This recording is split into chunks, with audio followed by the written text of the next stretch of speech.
Welcome back in my YouTube channel વિદ્યાર્થી મિત્રો. આજે આપણે ધોરણ 10 ગણિત પ્રકરણ 15 સંભાવનાની થિયરી મેં પૂર્ણ કરેલી છે. તમે થિયરીને વારંવાર બરાબર સમજજો. સંભાવનાનું સૂત્ર તો એક જ છે, પરંતુ એના જે હેતુલક્ષી પ્રશ્નો છે, જેવા કે સિક્કો ઉછાળવાના પ્રયત્નો, ત્યારબાદ પાસાને ઉછાળવાના પ્રયત્નો, પછી પત્તાની રમત, એ સિવાય પરીક્ષામાં પાસ થવાની સંભાવના, એ સિવાય આગળ આપણે જોઈ ગયા કે કોઈ પણ મહિનામાં કોઈ પણ વાર 5 વાર રિપીટ થાય એની સંભાવના, તો એને લગતી થિયરી તમે બરાબર સમજી લેજો. સ્વાધ્યાય 15.1 આપણે પૂર્ણ કર્યા બાદ આવા કેટલાક પ્રશ્નો તમને આપવામાં આવશે. આવતીકાલે હું એની પીડીએફ મૂકીશ, તમે જાતે પ્રયત્ન કરજો અને પછી હું એનું તમને બોર્ડ પર સોલ્યુશન કરાવીશ. અને એ સિવાય સંભાવનામાં અગાઉ બોર્ડમાં પૂછાઈ ગયા હોય તેવા અને કેટલાક ટ્વિસ્ટ દાખલા પણ હું તમને સંભાવનામાં કરાવીશ. તો સંભાવનામાં તમારા 4 માર્ક્સ બિલકુલ સિક્યોર થઈ જાય એ રીતે કામ કરશો. સ્વાધ્યાય 15.1 ના શરૂઆતના વિધાનો મેં લખ્યા છે. એમાં નીચેના વિધાનો પૂર્ણ કરો એ આપણો પહેલો પ્રશ્ન છે. પહેલા પ્રશ્નમાં આપણને આપેલું છે ઘટના ઈ ની સંભાવના અને ઘટના ઈ નહીં ની સંભાવના. વિદ્યાર્થી મિત્રો, આગળ આપણે જોઈ ગયા છીએ P of E વત્તા P of E bar equal to 1. કોઈ પણ ઘટના અને તેની પૂરક ઘટના નો સરવાળો 1 થાય છે. આ પૂરક ઘટનાની વ્યાખ્યા છે, તો એનો જવાબ કેટલો આવશે? 1.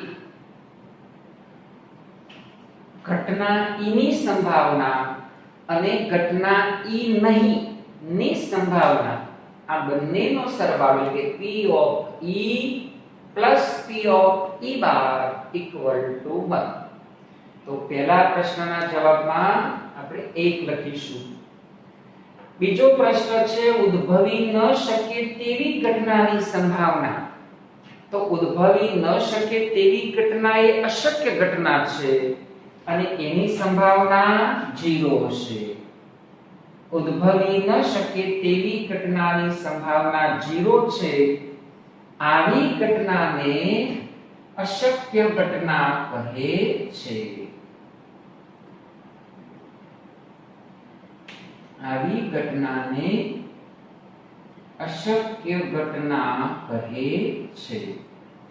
એના પછી ત્રીજો પ્રશ્ન ચોક્કસપણે ઉદ્ભવતી ઘટનાની સંભાવના. વિદ્યાર્થી મિત્રો, આપણે આગળ જોઈ ગયા છે નિશ્ચિત ઘટનાની સંભાવના 1 છે. એટલે ચોક્કસપણે ઉદ્ભવતી ઘટનાની સંભાવના 1 છે. આવી ઘટનાને નિશ્ચિત ઘટના કહે છે. આવી ઘટનાને નિશ્ચિત ઘટના. તમે નિશ્ચિતની જગ્યાએ ચોક્કસ શબ્દ પણ વાપરી શકો. એના પછી ચોથો પ્રશ્ન પ્રયોગની તમામ મૂળભૂત પ્રાથમિક ઘટનાઓને મૂળભૂત ઘટનાઓ પણ કહેવાય. પ્રયોગની તમામ મૂળભૂત પ્રાથમિક ઘટનાઓની સંભાવનાનો સરવાળો 1 છે. વિદ્યાર્થી મિત્રો, આપણે પ્રાથમિક ઘટના અથવા મૂળભૂત ઘટનાની વ્યાખ્યા કરી ગયા છીએ. જે ઘટનાના તમામ પરિણામો સમાન હોય એને પ્રાથમિક ઘટના કહે છે. જે પ્રયોગના તમામ પરિણામો, જે પ્રયોગની તમામ ઘટનાના પરિણામો સમાન હોય તેને પ્રાથમિક ઘટના કહે છે. આપણે સિક્કો 2 વાર ઉછાળવાના પ્રયત્નમાં જોઈ ગયા હતા આ ઉદાહરણ કે એક સિક્કાને 2 વાર ઉછાળતા આપણને પરિણામ કેટલા મળશે? 4. H H H T T H અને T T. હવે તમને એવું કહેવામાં આવે કે બંનેમાં છાપ હોય તેની સંભાવના તો 1/4, પ્રથમ છાપ અને બીજો કાંટો હોય તેની સંભાવના તો 1/4, પ્રથમ કાંટો અને બીજી છાપ હોય તેની સંભાવના તો 1/4 અને બંનેમાં કાંટો હોય તેની સંભાવના પણ 1/4 થશે.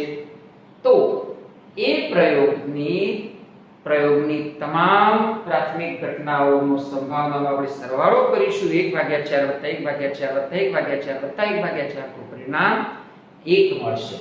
એટલે જે પ્રયોગના તમામ પરિણામો અથવા જે ઘટનાના તમામ પરિણામો સમાન હોય એને પ્રાથમિક ઘટના કહે છે.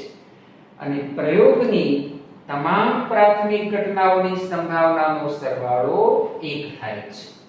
એના પછી આપણે પાછો પ્રશ્ન લઈશું. ઘટનાની સંભાવના ખાલી જગ્યાથી મોટી અથવા તેના જેટલી અને ખાલી જગ્યાથી નાની અથવા તેના જેટલી હોય છે. વિદ્યાર્થી મિત્રો, આપણે આગળ જોઈ ગયા છીએ કે કોઈ પણ ઘટનાની સંભાવના 0 હોય અથવા 1 હોય અથવા 0 અને 1 ની વચ્ચે હોય તો 0 થી મોટી અથવા તેના જેટલી અને 1 થી નાની અથવા તેના જેટલી હોય છે. તો પહેલા પ્રશ્નના 5 પરિણામો તમે બરાબર સમજી ગયા છો. તો હવે બીજો પ્રશ્ન આ પ્રકારે છે. નીચે આપેલ કયા પ્રયોગના પરિણામો સમસંભાવી છે? આપણને 4 પરિણામો આપ્યા છે. તો વિદ્યાર્થી મિત્રો, ફરી પાછું સમસંભાવીને આપણે યાદ કરી લઈએ.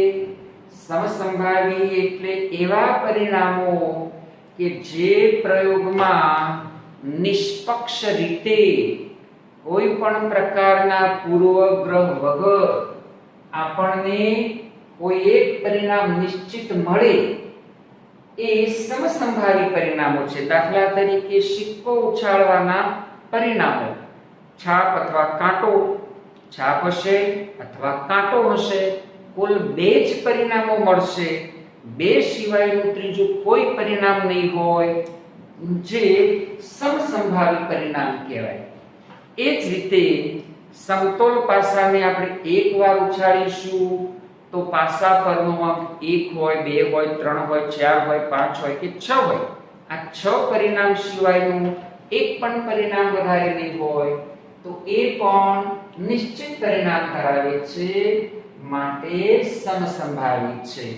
તો જ્યાં કોઈ પણ પ્રયોગમાં ઘટના ઉદ્ભવે એ ઘટનાના પરિણામો નિશ્ચિત બની શકે, કોઈ પણ પ્રકારના પૂર્વગ્રહ વગર નિષ્પક્ષ રીતે આપણને પરિણામ મળે એ સમસંભાવી છે અને ન મળી શકે તો સમસંભાવી નથી. પહેલો પ્રશ્ન આપણે જોઈએ.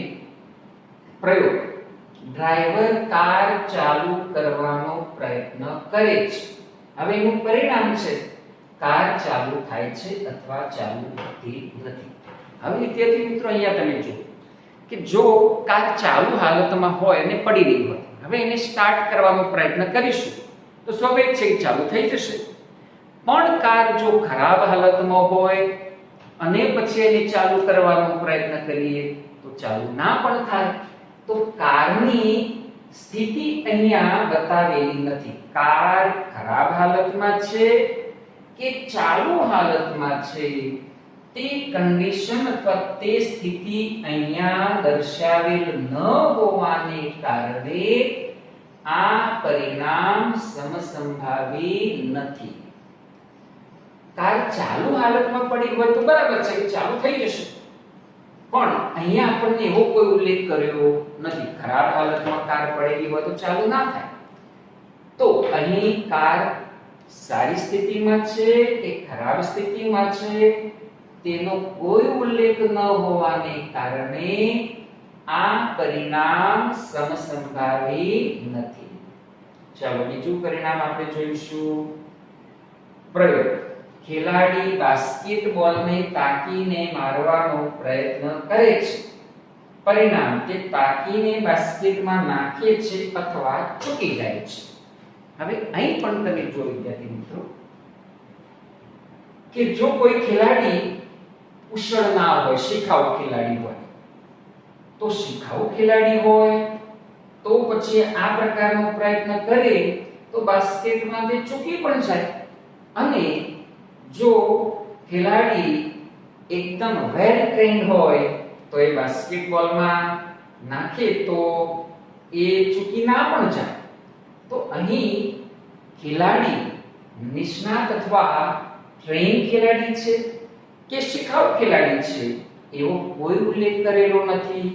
પરિણામે આ પરિણામ પણ કેવું કહેવાશે? સમસંભાવી નથી. સમસંભાવી નથી. અહીંયા એને બે જ પરિણામ આપેલું, બાસ્કેટમાં નાખે અથવા ચૂકી જાય. હવે શિખાઉ ખેલાડી હોય તો આ સિવાયની પણ સ્થિતિ સર્જી શકે, માટે આ પરિણામ સમસંભાવી ગણાય નહીં. ચાલો ત્રીજો પ્રયોગ આપણે જોઈશું. એમાં ખરા ખોટા પ્રશ્નનો જવાબ આપવાની કસોટી. જવાબ સત્ય છે કે અસત્ય. આપણને કેટલાક પ્રશ્નો આપ્યા હોય, તમે પણ ખરા ખોટાનો આપણો હેતુલક્ષીમાં હોય છે સમાવેશ, તો ખરું હોય અથવા ખોટું હોય, આ બે જ પૈકીનો એક જવાબ હશે. તો ટોટલ પરિણામો કેટલા હશે? 2, જે સમસંભાવી છે.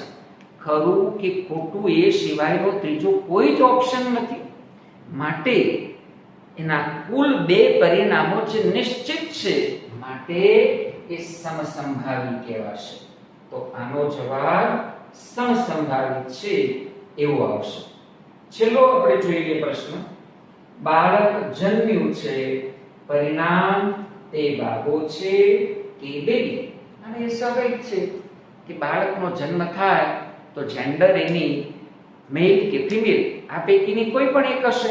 તો નિશ્ચિત છે ટોટલ 2 પરિણામ છે, એમાંથી કોઈ પણ એક નિશ્ચિત પરિણામ બની શકે. તો એ પરિણામ પણ કેવા કહેવાશે? સમસંભાવી છે. તો વિદ્યાર્થી મિત્રો, અહીં નીચેના 2 એટલે છેલ્લા 2 પરિણામો સમસંભાવી છે અને ઉપરના 2 પરિણામો સમસંભાવી નથી. તો આટલા પ્રશ્નોના જવાબો તમે બરાબર સમજી ગયા છો. હવે સ્વાધ્યાયમાં આપણે આગળ જઈશું.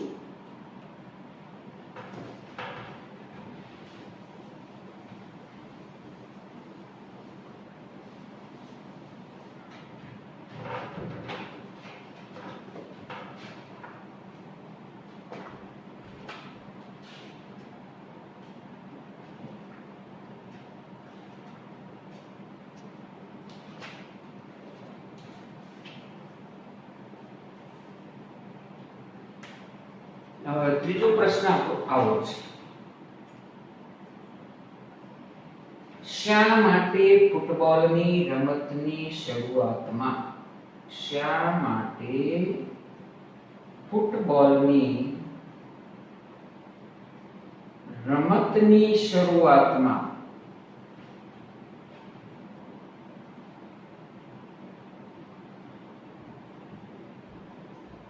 કઈ ટુકડીને બોલ મળવો જોઈએ?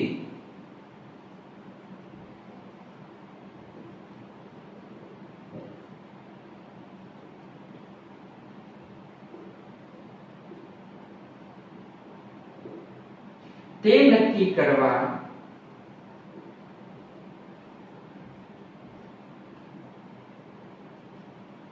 સિક્કાને ઉછાળવો નિષ્પક્ષ ક્રિયા છે.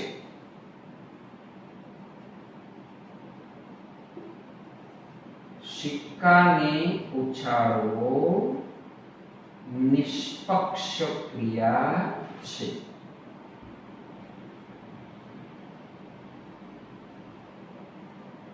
એવું વિચારાય છે.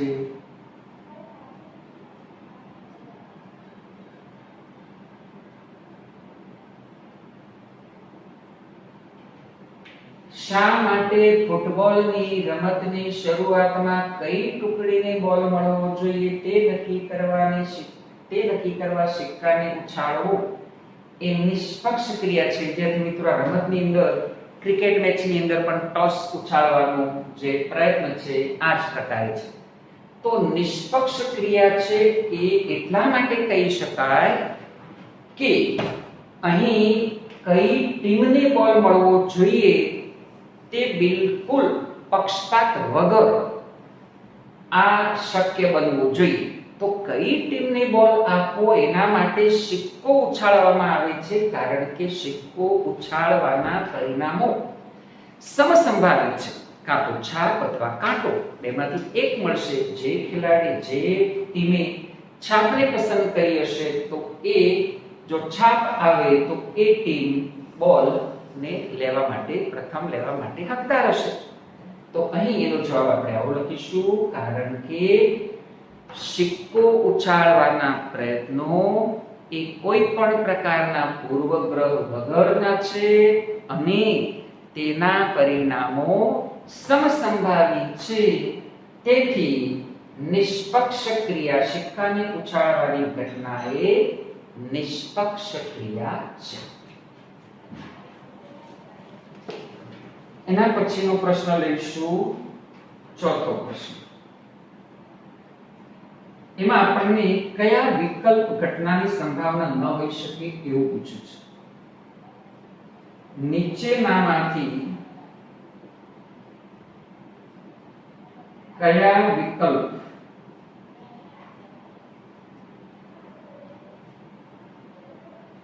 ઘટનાની સંભાવના ન હોઈ શકે?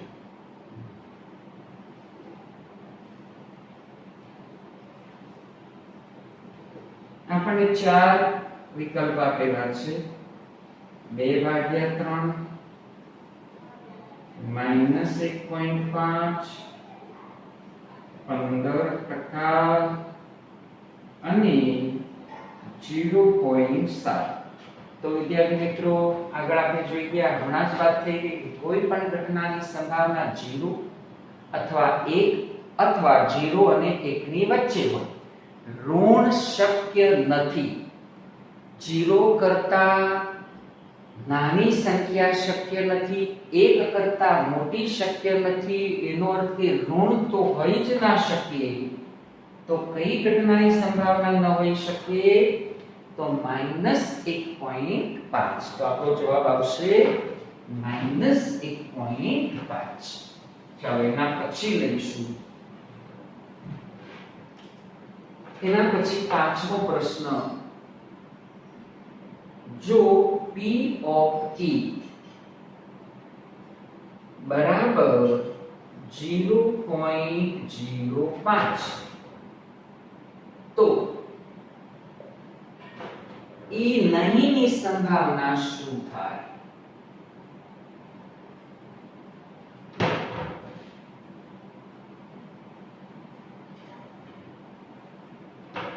E નહીંની સંભાવના શું થાય? તો અહીં તમે જુઓ કે બે પૂરક ઘટનાઓની વાત છે. આપણે જોઈ ગયા છીએ કે P of E અને ન હોય એના માટે P of E બાર, આ બંનેનો સરવાળો 1 થશે. હવે P of E બરાબર આપણને આપ્યા છે 0.05. P of E બાર બરાબર 1. તો અહીં આપણે P of E બાર બરાબર 1 minus 0.05. 1 માંથી 0.05 બાદ કરીશું તો 10 માંથી 5 જશે 5 અને 9 0.95 જવાબ આવશે. આપણો અંતિમ જવાબ. ચાલો એના પછીનો પ્રશ્ન લઈશું.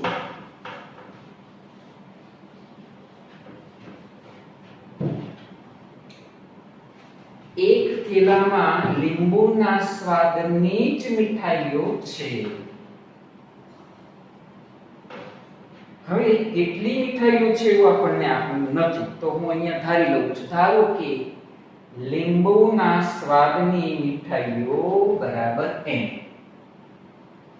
ધારો કે લીંબુના સ્વાદની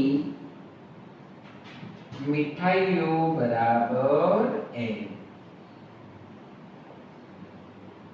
એને આપણે n ધારી લઈએ છીએ. માલિની થેલામાં જોયા વગર એક મીઠાઈ બહાર કાઢે છે. હવે આપણને બે ઘટનાઓની સંભાવના શોધવાનું કહ્યું છે. એમાં આપણે લખી દઈએ ઘટના એ. નારંગીના સ્વાદની મીઠાઈ હોય.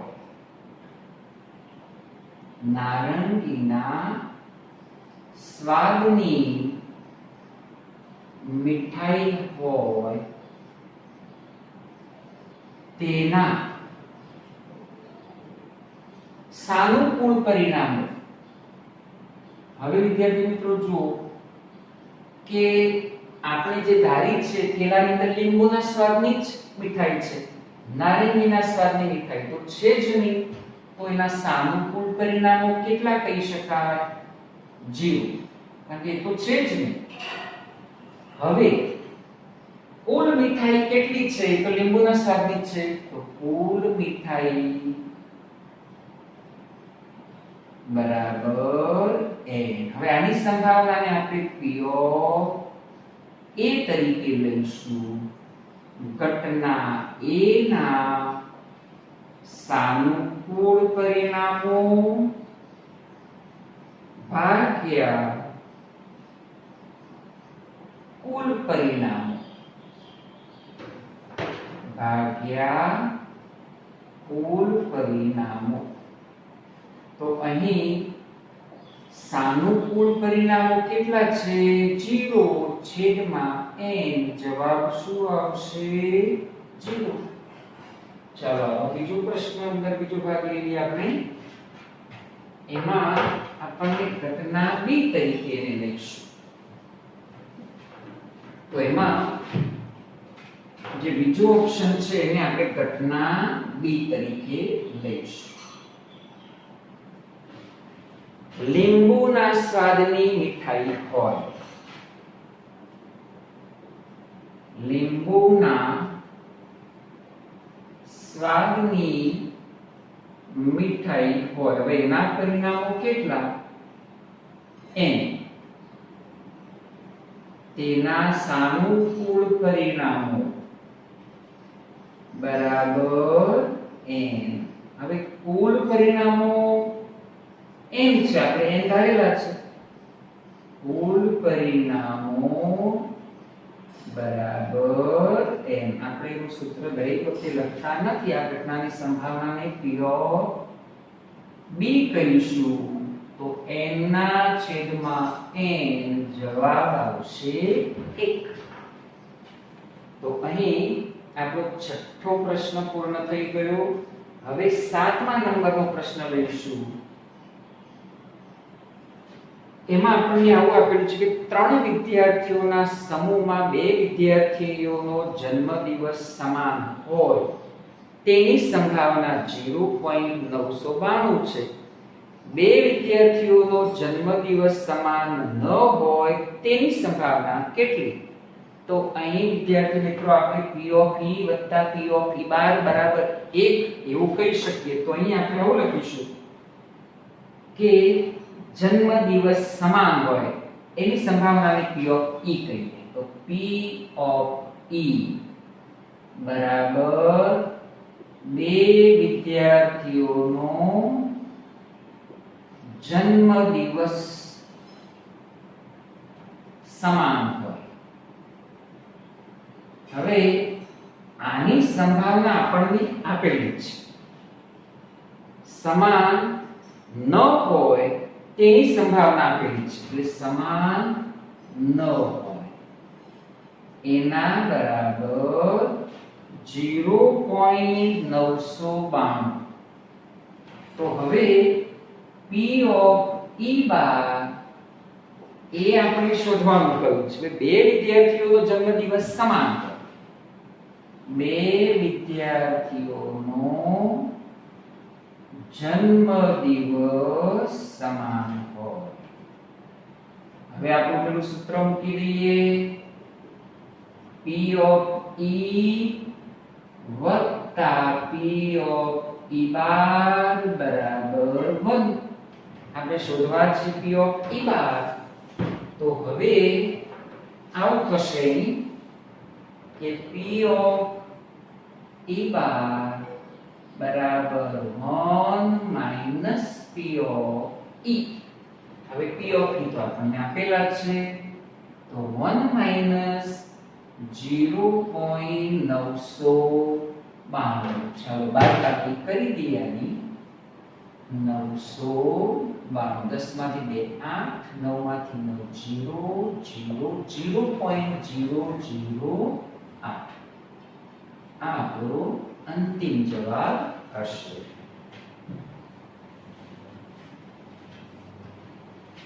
તો અહીં આપણે 7મો પ્રશ્ન પણ પૂર્ણ કરી દીધો. 8મો પ્રશ્ન લઈએ. 8મા પ્રશ્નમાં આપણને એક થેલામાં લાલ દડા 3 આપ્યા છે. તો અહીંયા હું લાલ દડાની સંખ્યા લખી દઉં છું. લાલ દડા બરાબર 3. સફેદ લખોટીઓ, અરે કાળા દડા 5. કાળા દડા બરાબર 5. પછી 3 લાલ અને 5 કાળા છે. કુલ દડા આપણે 8 લઈશું. કુલ દડા બરાબર 3 + 5 બરાબર 8.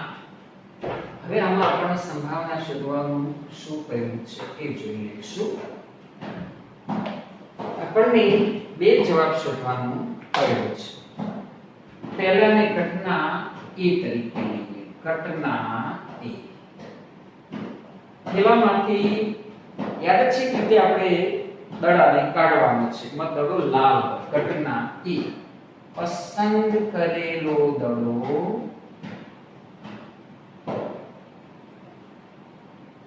લાલ હોય. ચાલો તેના પરિણામો અથવા તેના સાનુકૂળ પરિણામો. તો લાલ દડા કેટલા છે?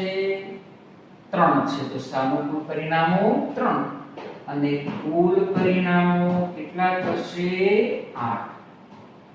કુલ પરિણામો બરાબર 8. આની સંભાવનાને આપણે P of A કહીશું. ઘટના એ ઉદ્ભવે તેના સાનુકૂળ પરિણામો ભાગ્યા કુલ પરિણામો. તો જવાબ આવશે 3/8. હવે એમાં બીજો પ્રશ્ન. પસંદ કરેલો દડો લાલ ન, તો એને આપણે ઘટના B કહીએ. પસંદ કરેલો દડો લાલ ન હોય. હવે લાલ ન હોય તો પછી કયો હશે? કાળો. તેના સાનુકૂળ પરિણામો. તો આપણે કાળા દડો જે છે એના પરિણામો લઈ લઈશું. ટોટલ કેટલા કાળા દડા છે? 5 અને કુલ પરિણામો તો 8 લઈશું. તો કુલ પરિણામો બરાબર 8. આની સંભાવનાને આપણે P of B તરીકે લઈશું. તો ઘટના B ઉદ્ભવે તેના પરિણામો ભાગ્યા કુલ પરિણામો. તો આપણો જવાબ હશે 5/8. આમ વિદ્યાર્થી મિત્રો, આજે આપણે 8 દાખલા સુધીની પ્રેક્ટિસ કરી. તમે આ જ દાખલાની ફરી પ્રેક્ટિસ કરજો અને ઉદાહરણ જે આપણને આપ્યા હોય એની પણ પ્રેક્ટિસ કરજો. અને હું તમને કાલે આની PDF મૂકું, જેમાં હેતુલક્ષી પ્રશ્નો કેટલાક સારા ક્વિઝ કરી શકાય એવા એના તમે પ્રયત્ન કરજો અને પછી એનું સોલ્યુશન આપણે કરાવીશું. કાલે આપણે વિજ્ઞાન લઈશું. તો આજના દિવસે આટલું. અસ્તુ. જય.